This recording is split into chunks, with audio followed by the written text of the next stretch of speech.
governador Wilson Lima assinou o credenciamento de 5 construtoras para a segunda edição do Feirão Amazonas Meu Lar, voltado à habitação popular. Nosso objetivo é fazer com que essas pessoas entrem para dentro dessas unidades habitacionais, que elas se apropriem disso, que criem raízes e que possam, naturalmente, estar inserida na sua dinâmica social e que tenha o mínimo de facilities, o mínimo de equipamentos, tanto públicos quanto privados, para que ela possa tocar a vida dela. O feirão acontecerá ainda este ano. Na edição anterior, mais de 20 mil pessoas participaram e 1.000 contratos foram assinados.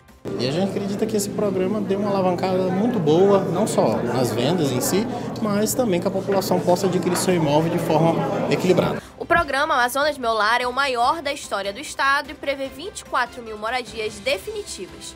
E para essas e outras informações, acesse o portal AM1. Informação com qualidade.